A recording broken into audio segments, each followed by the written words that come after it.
If the election were held today, right now, Donald Trump would win by 10 points, according to a brand new Washington Post ABC News poll.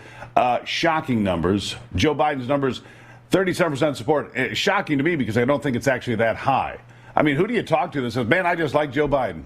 You know, I don't hear that. I don't hear people talking about it. I hear people say the economy's terrible. They see the open border when the government keeps telling you, oh, it's secure. No, it's not. And the economy's not good. They go to the grocery store. They know the truth. These polling numbers, pretty harsh. I've got to believe that your friends on the other side of the aisle are in full-on panic right now, whether they admit it or not. What do you say?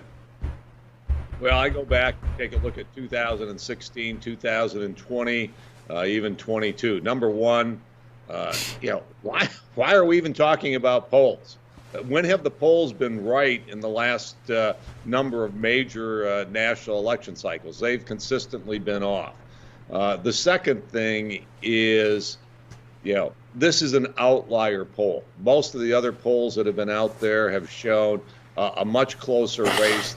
The President Biden down by 1-2 points. Here we've got Donald Trump by up almost 10 points. So it's an outlier poll. Now, are there lots of reasons why this should be going on? And these are the numbers we should be seeing. I think you and I would say, take a look at this. 10,000 people across the border per day. UAW's on strike.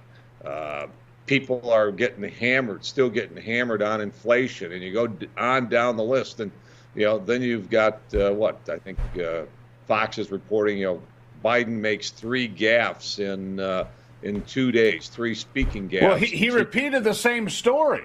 He repeated the exact same story verbatim a few minutes apart. I mean, come on.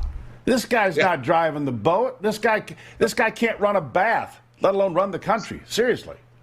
Yeah, so Steve, what's the story behind the polling numbers or the story behind the stories? All of this bad press, the first 2 years of the Biden administration, you get a bad story on Joe Biden, and now you are. I think the establishment, the mainstream Democrats. I said it weeks ago. They want another candidate. I said it weeks ago.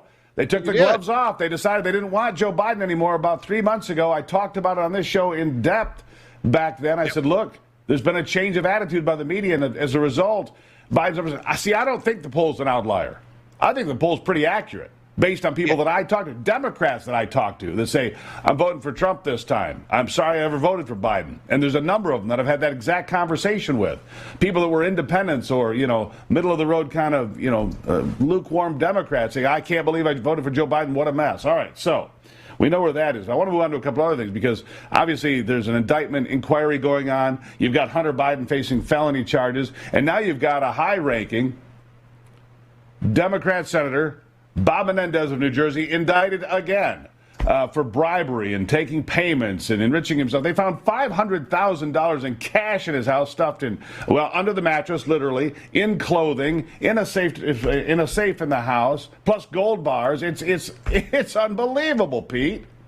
It really is. We were doing some purging at our house, getting rid of clothes and those types of things in the last week, and I think we found some money in some pants and some coats, but I think it was change. I think we not $500,000. You didn't find $500,000 in folding money.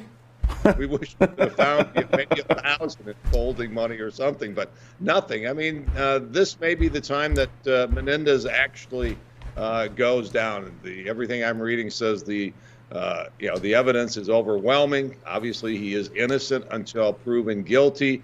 But this will put him in a very, very, personally in a very difficult position from a criminal standpoint over the coming months.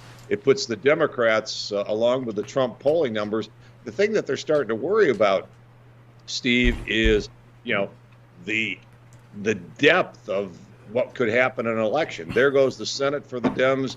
The Republicans finally get a bigger majority in the House. Right.